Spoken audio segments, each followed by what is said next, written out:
With summer in full swing, I feel that familiar urge to refresh my closet, but I'm not trying to waste money on pieces that I'm going to wear once or for just one season. And that's where Quince comes in. Their clothes are timeless, feel luxurious, look elevated, and the quality is way beyond what you'd expect for the price. I just got a white linen maxi dress. Now, if I had paid for that dress in a department store, I would have paid $170. Well, guess what? I got it for $69. And by the way, that same dress comes in blue pinstripe. Think 100% European linen top starting at $30. Washable silk dresses and skirts and soft cotton sweaters. Versatile warm weather pieces that you're going to reach for again and again. And the best part, everything with Quince is half the cost of similar brands. By working directly with top artisans and cutting out the middlemen, Quince gives you luxury without the markup. And Quince only works with factories that use safe, ethical, and responsible manufacturing practices and premium fabrics and finishes. So you've got to give your summer closet an upgrade with Quince. Go to quince.com/Kate Casey for free shipping on your order and 365-day returns. That's QUINCE.com/Kate Casey to get free shipping and 365-day returns. Quince.com/Kate Casey. If you're shopping while working, eating, or even listening to this podcast, then you know and love the thrill of a deal. But are you getting the deal and cash back? Rakuten shoppers do. They get the brands they love, savings, and cash back. And you can get it too. Start getting cash back at your favorite stores like Target, Sephora, and even Expedia. Stack sales on top of cash back and feel what it's like to know you're maximizing the savings. It's easy to use, and you get your cash back sent to you through PayPal or check. The idea is simple. Stores pay Rakuten for sending them shoppers, and Rakuten shares the money with you as cash back. Download the free Rakuten app or go to Rakuten.com to start saving today. It's the most rewarding way to shop. That's Rakuten. Rakuten.com.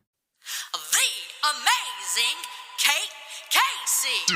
Welcome back for another episode of Reality Life with Kate Casey. Today's episode is all about Gwyneth Paltrow.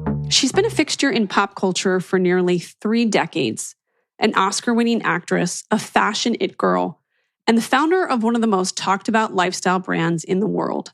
She's a woman who has reinvented herself more than once, and in doing so has consistently remained a central figure in the worlds of entertainment, wellness, and celebrity culture, but also as a lightning rod for criticism. Born to Hollywood royalty, her father, director Bruce Paltrow, and her mother, actress Blythe Danner, she grew up surrounded by fame, privilege, and high expectations. By her early 20s, she was starring in critically acclaimed films, and at just 26, she took home the Academy Award for Shakespeare in Love. But that victory also came with a wave of public backlash that seemed to follow her throughout her career. Critics called her pretentious, out of touch, and overly curated, but she didn't back away. Instead, she doubled down, using her fame to secure major endorsements, headline films, and eventually launched her own company, Goop. Goop began as a weekly newsletter and morphed into a multi-million-dollar wellness and lifestyle empire. It's been praised for disrupting the health and beauty industries and just as often criticized for promoting pseudoscience and privilege.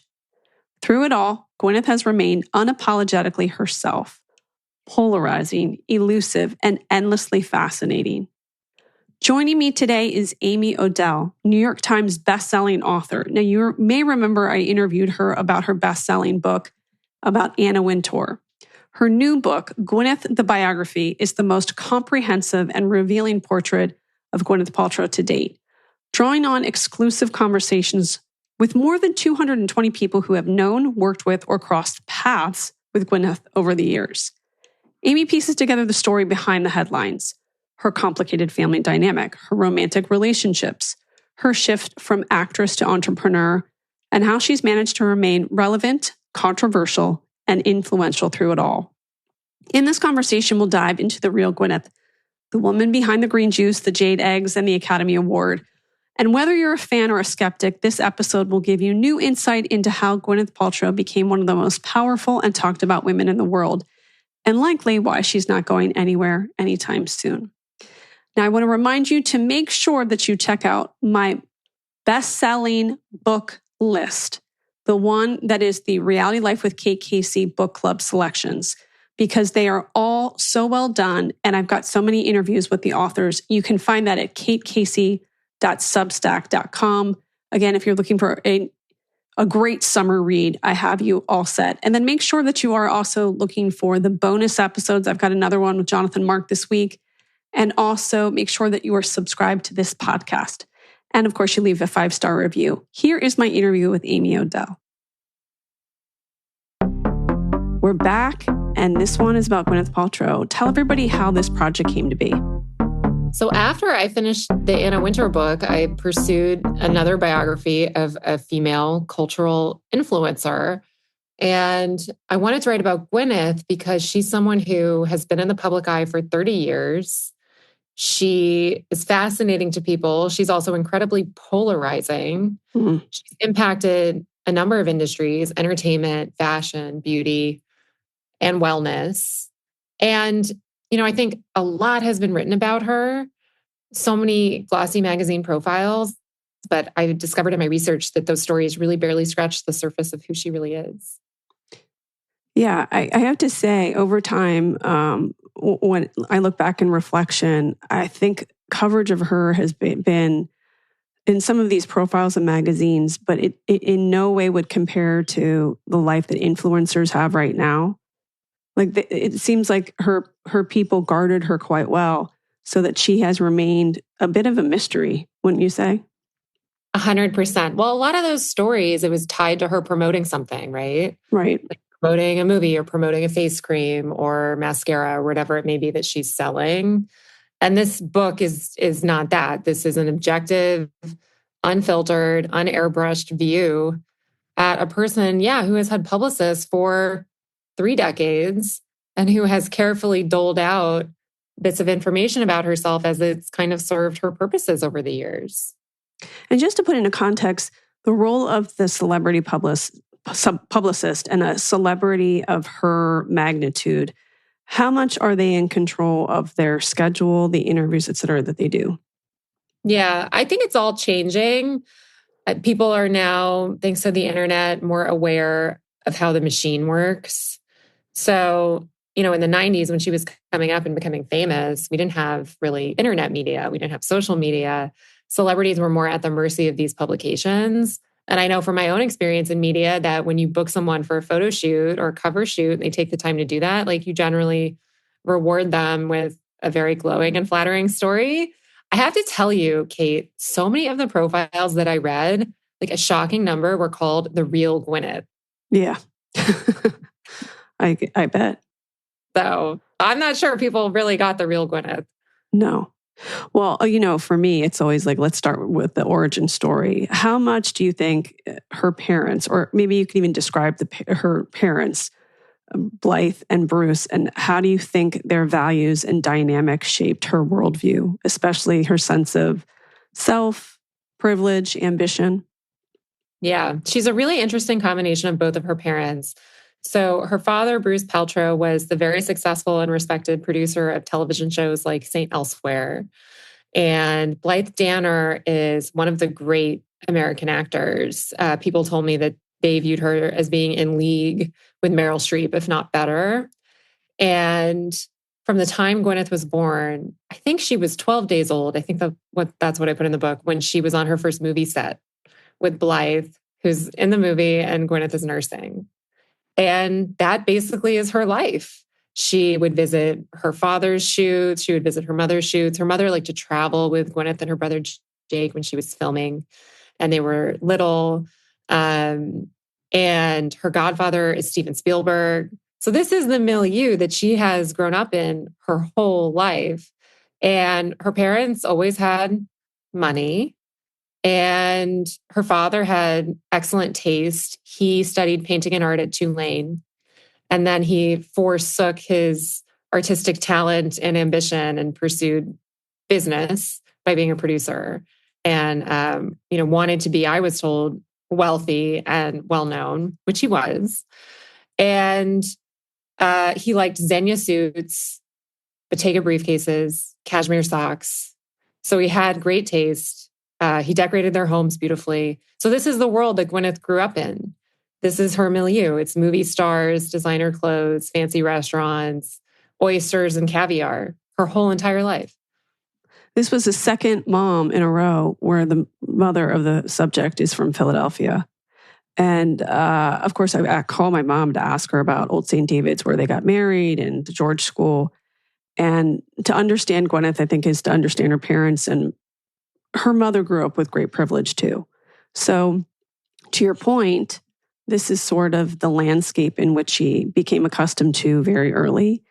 I always think that the small things say so much about someone. So there are 2 points that you bring up, or you highlight 2 moments in each of her parents' lives that I think say so much about who they are. Could you tell the story about her father and waiters at restaurants? Bruce Paltrow loved fine dining and fine wine, French Burgundies and Bordeaux specifically. And when he would go out to nice restaurants, if he didn't like something, he would tell the waiters how they can make it better.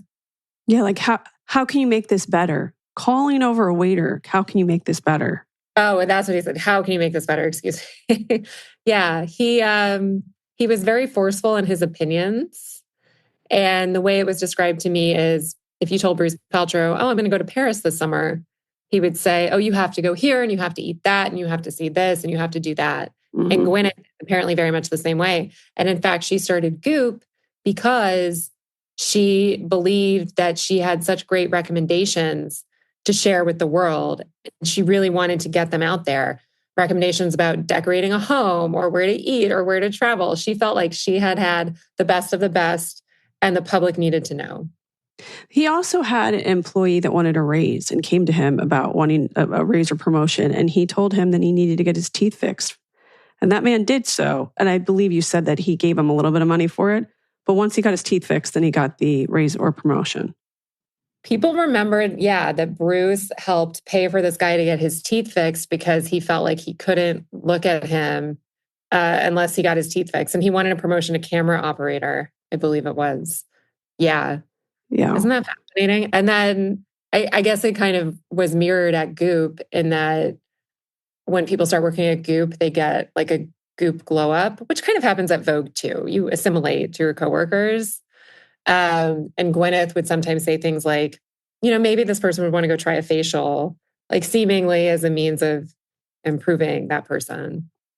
Now, Blythe one time was working on a set and there was an actress playing her daughter, and she made an offhand remark about, well, she couldn't possibly be my daughter.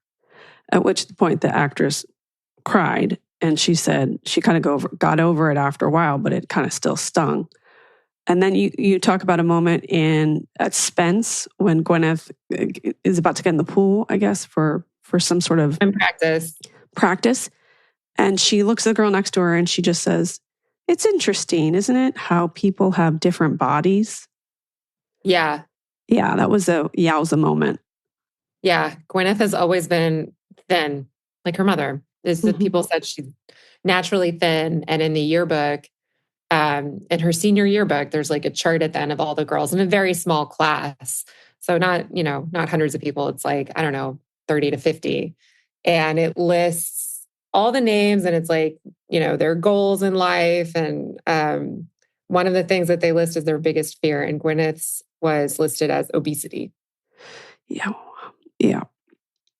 So when it comes to her parents, they come from this place of artistic prestige at Hollywood Access. They're playing this role in cultivating that sense of superiority or detachment from the average person's experience. Do you think that they're cultivating it? Or do you think that, a lot of that just has to do with her own ego? I think that she's a product of her environment. And her father also was described to me as polarizing. Yeah. Because people loved him and thought he was funny and charismatic, similar to Gwyneth, but he could also say things that really rubbed people the wrong way, also similar to Gwyneth. Like in college, he stayed in a house with different housemates. One of his housemates had a rabbit that died, and the housemate was very sad about it, and they had a burial for the rabbit. Mm-hmm. And Bruce was cracking jokes, and he's like, "Oh, can I have his right foot? Can I keep his right foot?" Like that's kind of Bruce for you. So yeah. I think with Gwyneth, it's like she just grew up in this environment, and she just doesn't know anything else. And I think where she's gotten into trouble with some of her public comments that have become so polarizing is when she kind of tries to get on the level of the average person and understand the average person or act like she understands the average person. And she just can't because she's never lived in average circumstances. Mm-hmm. And I don't know, I'm glad you brought up that Blythe and Bruce too had their own privileges.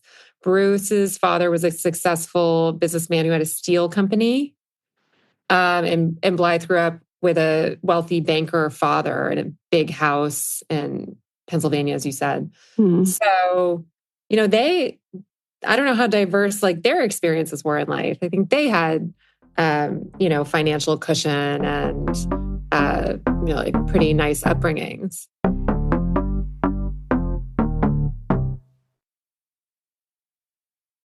This show is sponsored by Liquid IV. I'm soaking up the last bits of summer while feeling the pull back to routine. I've been enjoying going on a ton of hikes, and it's really important to stay hydrated. Liquid IV is easy and it's convenient. You just tear, pour, and enjoy. Just one stick and 16 ounces of water hydrates better than water alone. Staying hydrated is so important, especially in the heat, fueling up for sports, feeling yourself after a long trip or even a night out. Now, remember that delicious popsicle that you would get at a summer birthday party? Well, Liquid IV has captured that taste with the Orange Vanilla Dream Hydration Multiplier. It's going to remind you of that popsicle. That nostalgic vanilla flavor with notes of candied orange can help you feel hydrated better than water alone. Again, grab your water, tear, pour, and enjoy, and stay hydrated this summer. Visit liquidiv.com, and I want you to use the code Kate Casey at checkout for 20% off your first order. Again, visit liquidiv.com and use code Kate Casey at checkout for 20% off your first order. Sally from finance loves fly fishing. She used to spend her weekend surrounded by receipts. Then she switched her company to Ramp. Now, spend is all under control, all in one place. Her team submits their expenses with a text, and she can close the books without all the busy work. So Sally's weekends are all her own, surrounded by fish, not receipts. Switch your business to Ramp.com and love finance again. I wondered, at any point, does someone kind of call her out on this? Whether it be a colleague, a manager, a lawyer, a publicist, or even someone in her circle of friends? No, I didn't. I didn't hear from anybody who had called her out about basically her exhibiting her privilege. No, the media did though. Yeah, the media seems to be the only one that has called her out. Otherwise, she seems really insulated from feedback at all. Absolutely. And as I talk about in the book, like this is one of the difficulties with working at Goop is that she's a very strong leader and people don't feel like they can tell her no. And so they don't. Right. Well, I wonder if the investors do. No. Wow. Yeah. I asked so many people, like, what does the board say? Mm-hmm. I didn't get the sense that the board is giving her very harsh criticism or feedback, that they kind of let her do her thing. And I think that's because she has a very strong personality and a very powerful charisma, and people want to be her friend and they want to be in the world of Gwyneth Paltrow. Mm-hmm. Well, let's talk first about the romantic partners. She seems easily disenchanted with romantic partners. Does she just have high expectations in relationships? Like, for example, you point out that Brad Pitt, always late, drove her insane. She thought that Ben Affleck didn't live up to certain expectations either. Each person doesn't always meet what she expects. Yeah. Well, people also did say that Brad Pitt and her, they didn't have a lot in common.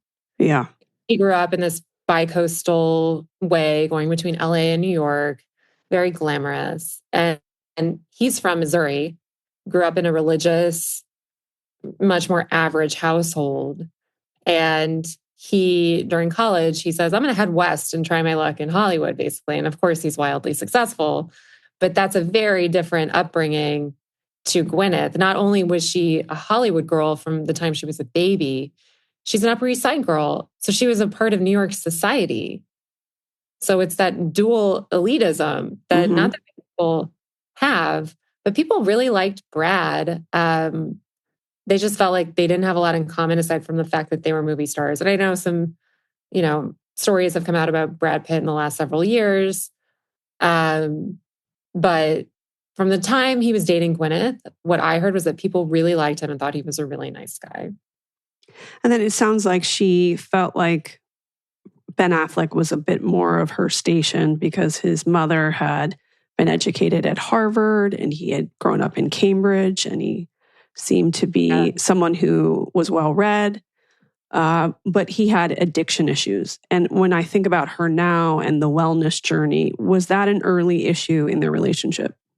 It was an early issue in the relationship. I actually see it more as him being unable to reciprocate her affection. So people told me that she would make dinner for them, then he would just want to go out with the guys. And he was kind of like sitting around his place playing video games with a bunch of guys. Just wasn't able to deliver in their relationship. But they had like really crazy physical chemistry, and she dated him twice. And then with him, because her relationship with Brad, well, she and Brad were engaged and then they broke it off, allegedly because she cheated on him when she was filming Sliding Doors.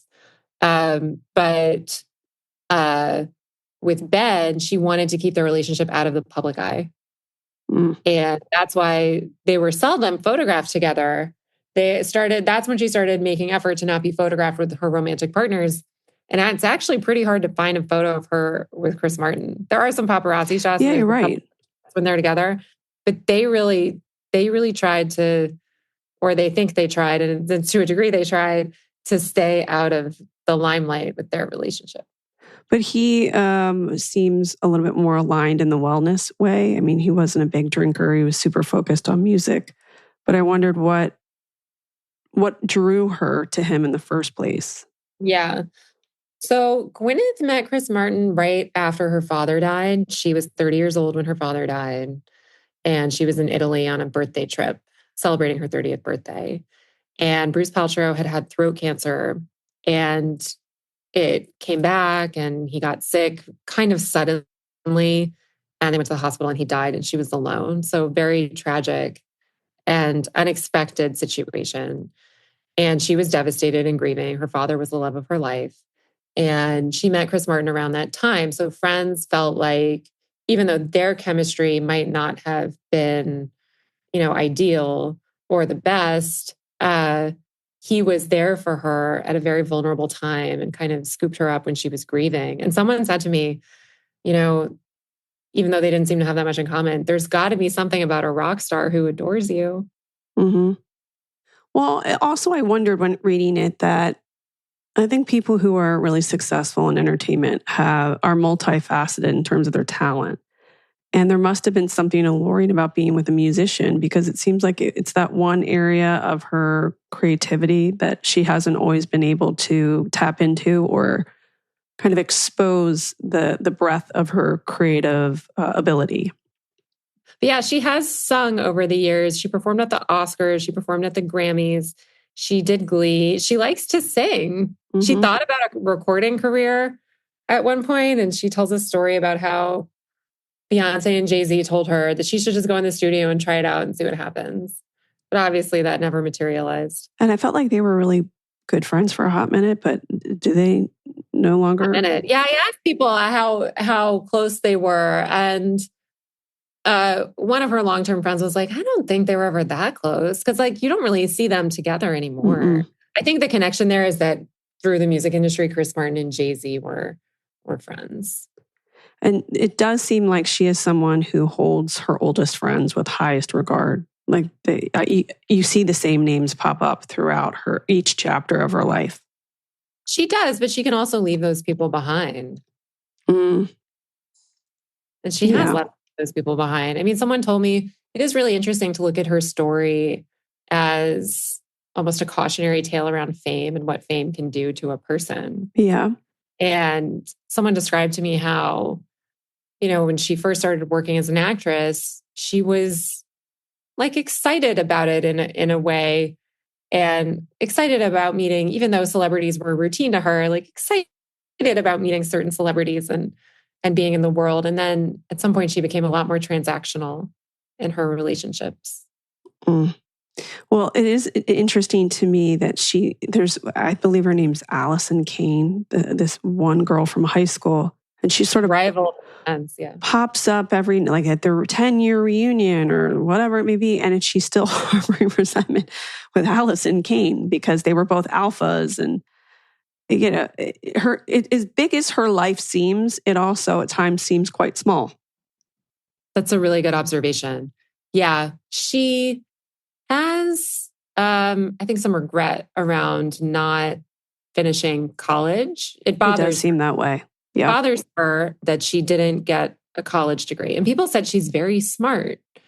So I don't think it was for lack of intellect, but she, she was just never that academically inclined. And Spence is a very particular world where the students there, their parents are prominent, but not necessarily in entertainment. They're prominent bankers or they're prominent lawyers or they're Grecian princesses. So it's more of like a high society world. And I think when you grow up so wealthy that you have a Picasso hanging in your home and a chauffeur taking you to the Hamptons on the weekend, maybe people in entertainment seem less impressive to you. And I think that Gwyneth never got the validation that she wanted from that group of people, whether they were impressed or not. I don't know. I know that her friends were proud of her, but maybe they just didn't show that they were impressed, but that bothered her. Yeah, because the rest of the world is adoring you and you're on the cover of magazines and you're getting a bunch of free things. But when you go back to the high school reunion, they're all working at Morgan Stanley and starting their families, and they could give two shits. Yeah. Yeah. Or they acted that way. Mm-hmm. Maybe they didn't want to admit that they thought it was cool that she was an Oscar winner and engaged to Brad Pitt. I don't know. Or they didn't want to give it to her because she had a history of saying things that were pretty cutting. Yeah, that could be too. Yeah.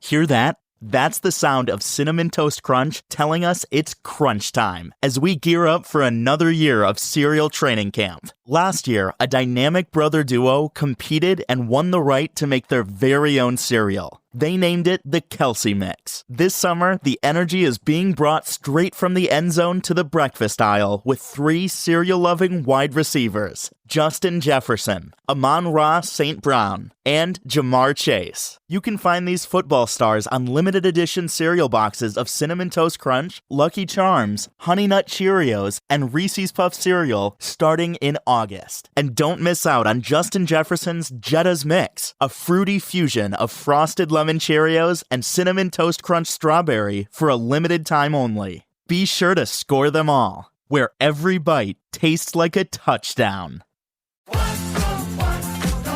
Wherever you go, whatever they get into, from chill time to everyday adventures, protect your dog from parasites with Credelio Quattro. For full safety information, side effects, and warnings, visit CredeliaQuattroLabel.com. Consult your vet or call 1-888-545-5973. Ask your vet for Credelio Quattro and visit QuattroDog.com. She wielded quite a bit of power at a young age with her career. I mean, she makes this one offhand remark about how she makes projects because they are interesting to her. Like the money, essentially, it's not about that. It's about interesting projects. And kind of scoffing at other actresses. I think she actually says, like, I don't need or want to be Sandra Bullock, which is like kind of harsh. When you talk about the Weinstein years, I'm like, this young woman seems to have quite a bit of power over Weinstein. He does seem to dance quite a bit to make sure she's got projects and is happy. Yeah, he wanted to make her a big star. People who viewed their relationship or, were around them together said that she just sort of seemed like his Grace Kelly. Yeah. And they, some people observed that like she seemed to have a way of dealing with him Well, she's got more power over than the other actresses because she's so tied into New York society. That was very important to him, I'm sure. And also she's got these famous parents. And so he's thinking, if I make her a star, her parents are somewhat indebted to me, and I get all of these connections that make me seem far more sophisticated than I probably am. Yeah, I mean, he loved movie stars, perhaps unsurprising for the head of a studio, but I interviewed a lot of people who worked at Miramax, and he was, by all accounts, a very difficult boss. But some people really did not like being on a private plane with him because they would be stuck with him. He could, tear into them for whatever thing. And they would say internally that they like to bring shiny rocks along, something to distract him. And the best shiny rock was a movie star. Yeah. And also, to your earlier point, she sort of finesses different categories of celebrity or industry. So you want to tie yourself to that cart, right? Yeah. Music and fashion and movies and culture. I do know from reporting I did for my last book about Anna Wintour that he really wanted acceptance from the fashion world. That was the ultimate to him. And Gwyneth is someone who was easily able to transcend entertainment and have, a foot in fashion. And because I think she had this Upper East Side pedigree, and that appealed to someone like Anna Wintour, who's a snobby British woman with immaculate taste, and put her on the cover of Vogue in 1996 when Emma came out. Now, there are people that are rumblings that maybe she didn't always deserve the recognition that she got. Do you think is she aware of that? Does it get under her skin? Or did it then, I don't know, with time, maybe it doesn't bother her anymore? Yeah, I asked so many people if the hatred that she's received in the press, particularly around the early aughts, right after she won her Oscar, that's when the press kind of turned on her and started publishing stories about how she's so annoying and, why does she all this acclaim and all this praise, and she's spoiled and pampered and all of that. So that emerges after she won the Oscar. People said that stuff did not seem to bother her. But I do have other instances in the book where press does really get under her skin and she can't help but react to it in a way. So she does care about certain things. Now, her transition out of, not totally out of movies, but it wasn't her primary aspiration to be a movie actress. She moves into the wellness space. And it seems to be in conjunction with this announcement that the conscious uncoupling. What came first?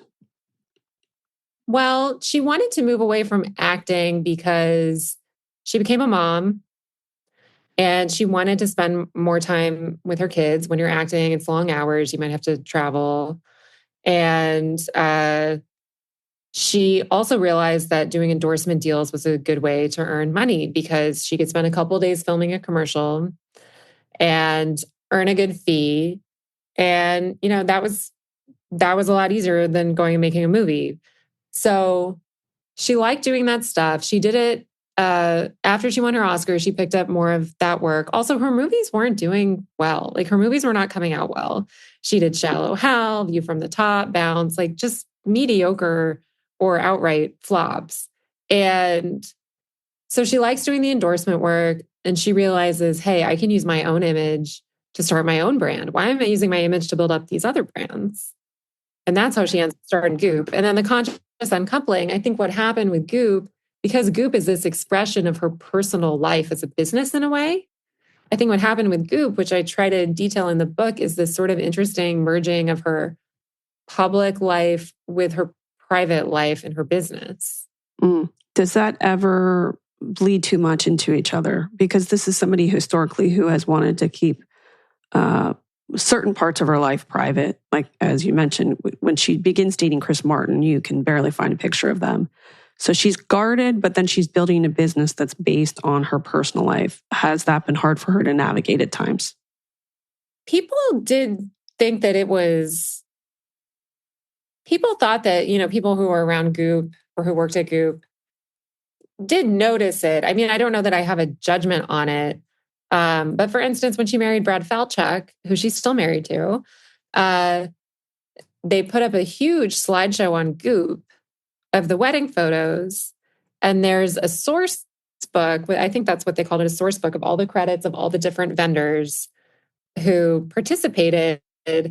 At least some of the items involved in the wedding, like the glassware and the plates and the aprons the waiters wore and the catering was provided in exchange for exposure. So people did know that, like, that's your wedding day. It's so personal and you're, putting it out there. But like everybody does that now. Right. Like everybody, but a lot of influencers do that with their weddings. So I don't know. I mean, what I do know is that she didn't think that that was bad in any way for her to capitalize on her image to, borrow items for her wedding, for instance. Let's talk about her as a CEO. Is she hands-on, detail-oriented, or more of a visionary delegator? Not a delegator, very hands-on, has a very strong vision. People told me the thing they liked about Goop is that they knew what the aesthetic was. So for instance, if you're a fashion editor and you have to create fashion content, you just have to look at Gwyneth to understand what she likes and what she wants. So people like that the vision and aesthetic was very clear. I think the hard thing about working for her is that she is in the weeds. She's a perfectionist. She wants everything to be perfect. And she also wants to do it all. I mean, in a way, like, I really respect that she has a lot of ambition. She has a big vision for her business. She wants to do a content business. She wants to do a beauty line, a fashion line, live events, a podcast, a book publishing imprint, a food business. The list goes on. And the problem with that is that it gets very expensive. And I do think she had a hard time delegating to the talented executives that she hired to work there. Yeah, I remember interviewing one of them about the television show. And of course, she has since left Elise. Does she maintain relationships with the people once they leave the company? I think she does in a way. I do know that, Goop had some layoffs in 2024. And she did reach out personally to some of the people that she let go to say she was really, sad and really appreciated working with them, which not everybody does that when they're letting people go. Yeah. So where you left off of this book when you finished writing it, and when you look back in reflection, based on the interviews that you've done and your own kind of deep diving into this world that she lives, what do you anticipate is part of the next chapter? Just continued growth, building retail space, the ghost kitchens, beauty lines, retail? That's the $1 million question with Goop, I think. So they have decided to focus on 3 pillars: fashion, beauty, and food. So fashion is the clothing line, which is called G Label, beauty, the beauty line, and food, the ghost kitchen, Goop Kitchen. Which, by the way, I really like the ghost kitchen. I love Goop Kitchen. So my understanding of Goop Kitchen is that it's a great moneymaker for the company. It's kind of like a licensing deal, I think, with Dom Food Group. And the guy behind Dom Food Group also is responsible for Mendocino Farms. You've probably eaten there. Yep. Which is really good. We don't have Goop Kitchen in New York where I am. Oh, you don't? Oh, okay. No. I was told that they aspire to expand it here. I mean, I'd love to have it. People love it. But I think that Goop Kitchen could be a model for Goop if Gwyneth decides she wants to do more acting work, because she could license the name and dial back her infrastructure and therefore the expenses and sell products and still, make money from it while she's doing acting. And there would be, I think, less pressure on her probably as a CEO if she wants to do more films. Yeah, I anticipate that she's going to get into a murky situation in terms of growth without more investment. And she might have a hard time letting go of some of the control if she wants to continue to grow. And then because of that, I think you might see her acting more. Yeah. A lot of the celebrity businesses, at least we could look at Hailey Bieber's Rhode and Kim Kardashian. They're not the CEOs of those businesses. So Goop is really thinking that she is the CEO. So So Hailey Bieber and Kim Kardashian have professional CEOs running their businesses, and they kind of, lend their vision to the creative and they lend their image to the marketing.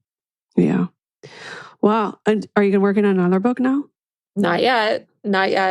Yeah. Well, I'm sure the people who are listening and who will read this book will have tons of ideas of who you can approach next. And I really appreciate the way that you look for projects that highlight women's stories.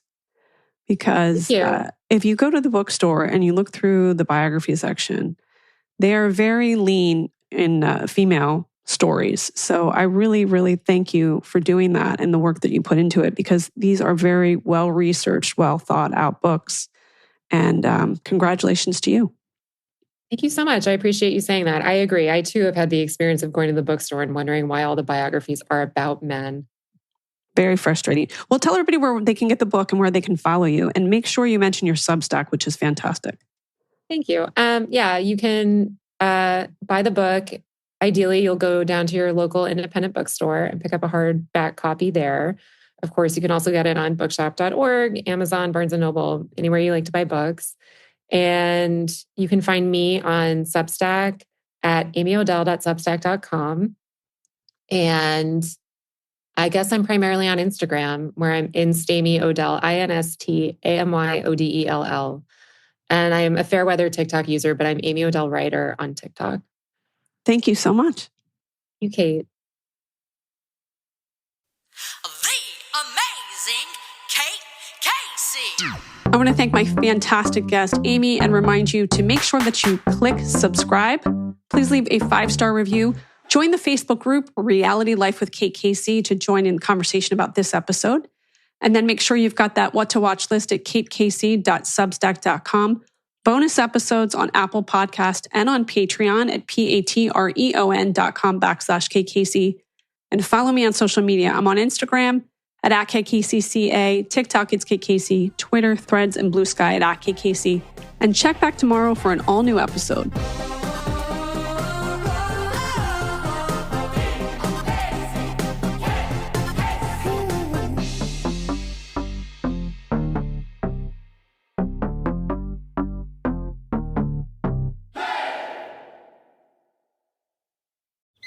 I've got 20 minutes till Run Club meets, and it's time for a quick pre-workout snack. Go-Go Squeeze Active Fruit Blend to the rescue. Made with select B vitamins to help release energy, it's an easy, squeezable pouch made to move with me. The taste? So good. And made with real fruit. Even better. Whether I'm hitting the trail or meeting my friends on the court, this is my go-to on-the-go snack. Quick, easy, ready when I am. When it's go time, I go with Go-Go Squeeze Active. Snag yours on your next store run. Search for Go-Go Squeeze on Amazon.